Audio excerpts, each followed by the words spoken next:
Ross, and I'm just going to bring you this short workout today. This is just a very short workout. It's not going to give you amazing results. The way all these things advertise, you can get these amazing results if you just do the one little thing. And this is just, it's about consistency. So in terms of that, posture is tall. If you don't know what pelvic tilts are, then you could check out my other videos on that. But I want you to find between your two pelvic tilts your midpoint, so you feel that the deep inner core switching on. And then those little hip hikes to the side. Again, if you don't know what those are, you could check out the video that I have on those. But otherwise, drawing into that mid position. And we're going to take it forward, so we're going to walk it through. But as you do, curl your tailbone under. You've always got your hands nearby if you feel a wobble coming on. But make sure you know the area you're working in is supported. We're going to take it all the way down until the ball becomes your pillow. And I've got my heels roughly underneath my knees. So I can feel my shoulders are there. I can push in with either to give me a bit of support. I can check out what my muscles are being used. I can squeeze into my waistline. So long through the neck, again, head is supported. And I'm going to use just a little curl up action.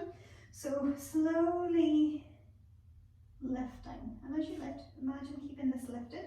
I can see my tummy now. I can see, am I zipping up inside, trying to keep all of that nice and flat. Bring my hands in behind the head, and that way hopefully I can support the neck, again trying not to strain. And then again, lifting and lowering. Lifting and lowering. Now when I say I'm lifting my head and shoulders, the work is coming from my ribs pulling down and back. My chest is pulling in. So I'm just doing 10 little movements, but all the way through, my glutes are working, my deep inner core is working. There is that challenge through those areas. Okay, so I've done by 10. I'm going to walk it back a little bit more. So that's just like a prep movement. Then I'm going to allow that extension to come in. So if your back is comfortable in through there, again, I'm still supporting my head. And I'm going to still use that same idea. I'm trying to pull in from like the V of my ribs. I'm trying to pull in from there, but I still don't want like all of this to change. I want it to stay the same. So again, that feeling that it's my upper body that's moving for 10.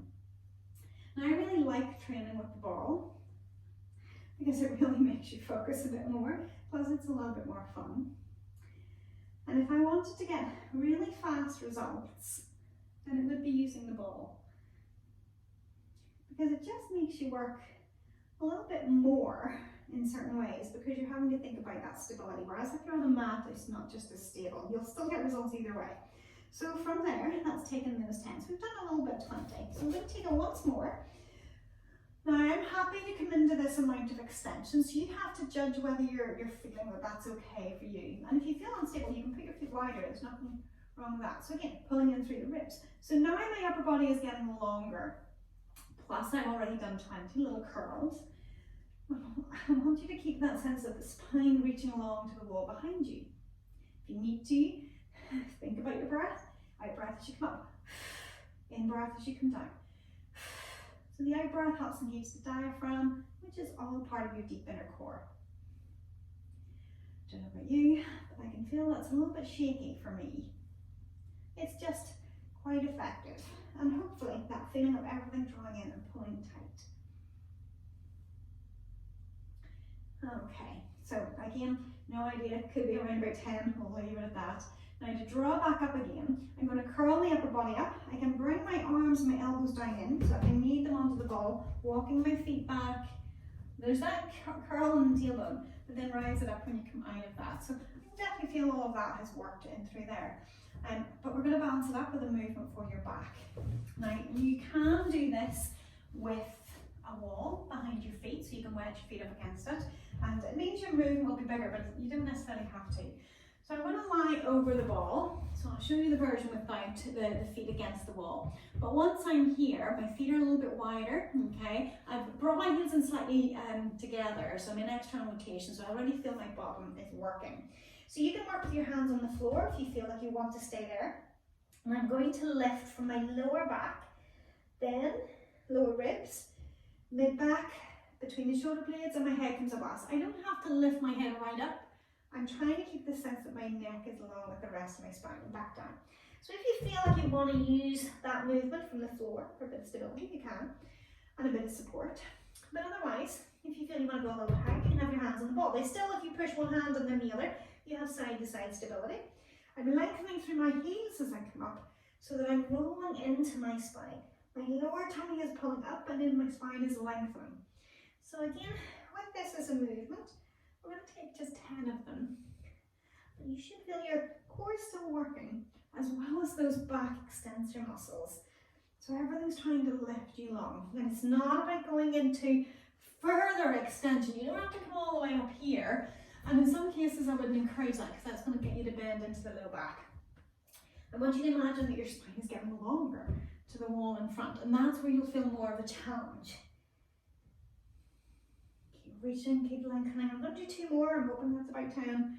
I get easily distracted whenever I'm talking. That's 10, I hope.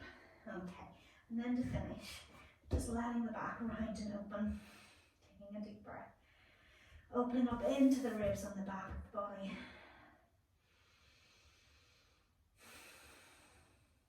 One more breath.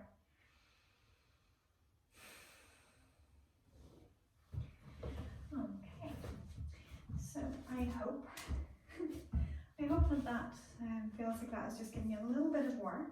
And feel free if you want to do more of the back exercises.